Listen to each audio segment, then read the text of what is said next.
Once upon a time, as all good stories begin, two people, happily named for the sake of this story, Leah and Chris, were not necessarily focused on romance in general, but nonetheless seemingly destined to meet when they found themselves gathered at a premier yet perhaps unadvertised dating hotspot, a grade school in Vancouver, Washington.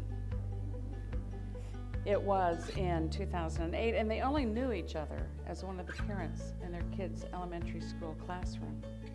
They were both busy professionals with challenging work schedules, as well as being single parents who had to juggle everything at home and school while attempting to maintain sanity and to sleep occasionally.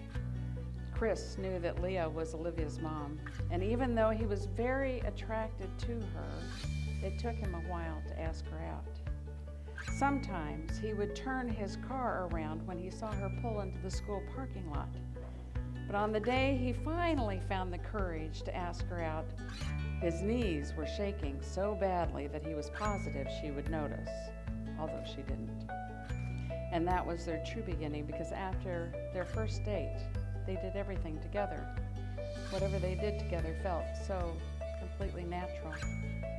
But then life interfered and time passed as time does, until one day Leah got a message from him saying that he was going to be in her neighborhood and would she like to join him for a drink. And she said, sure. And then they picked up right where they left off. Because the minute Chris set eyes on her that night, he knew that his feelings for her were still absolutely true, and if possible, even more acute and deeply felt than before. Taking that break from each other had been just a detour, and that night, he absolutely knew that some way, somehow, he was going to convince her to marry him, and he was never going to let go of her again. And on September the 12th of last year, he did just that. He had carefully made plans as to when and where he was going to propose. They were going to drive to the ocean and hike Saddle Mountain, and he had plotted the exact and precise spot where he was going to get down on one knee and ask her to marry him. But he was such a nervous, panicked, and emotional mess the day before their hike that he didn't know if he could survive until the next day. They checked into their room, and then they went for a walk on the beach, where he just finally proposed. And she finally said yes. And then they went into town to celebrate and played a game next to their arcade until they finally won enough tickets to get a solar-activated hula girl, which will hopefully forever shimmy in a place of honor in their homes.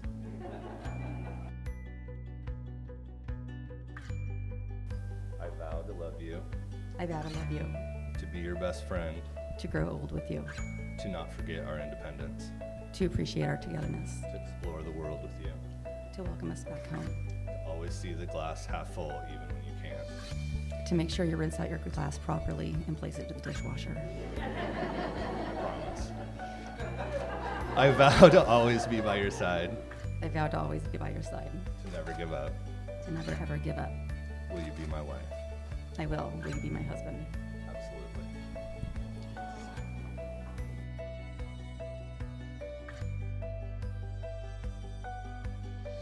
We have witnessed their willingness to enter into this covenant of companionship and love, and now by the power vested in me by the state of Oregon, together with your family and friends, we now pronounce you husband and wife.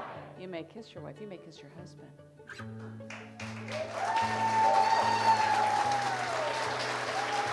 you did make it. Beloved families and friends, may I introduce you to Chris and Leah, friends, partners, lovers, and now husband and wife for life.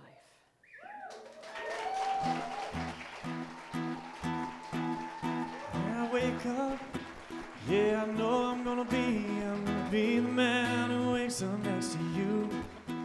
When I go out, yeah, I know I'm gonna be the man who goes along with you.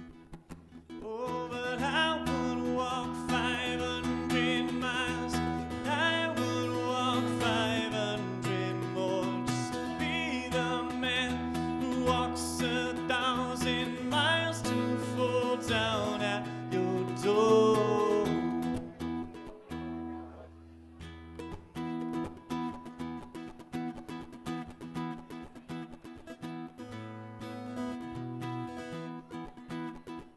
get drunk. Yes, I know I'm gonna be the man who goes out next to you. And with the money comes in for the work I do, I pass almost every penny on to you.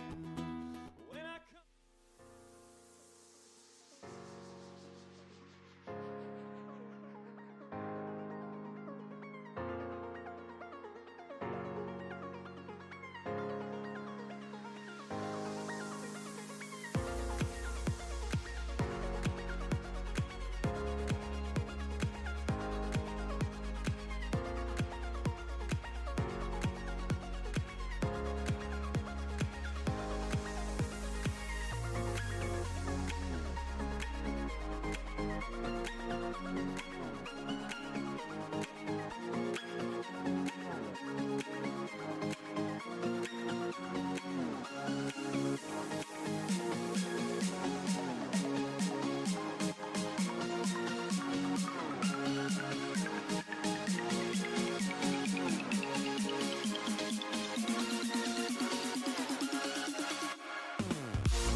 Can your love last as long as the symbol with your ring? And dance and laugh and sing like nobody's watching. Salute. So, I guess my real cheers is for enduring friendship and that being the heart of your years to come. So, cheers.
not real. I got through call. I know you're gone. I'm moving on. She said, I saw you in October. He said, you're not real. I know it's over. Imagination is always taking over me. But in the back of my mind, I know it's all a dream.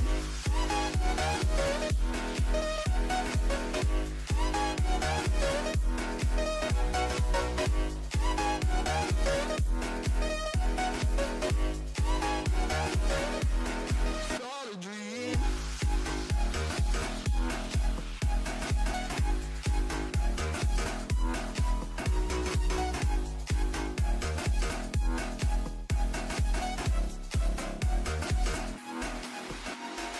She said, do you really want to know it all? He said, you're not real.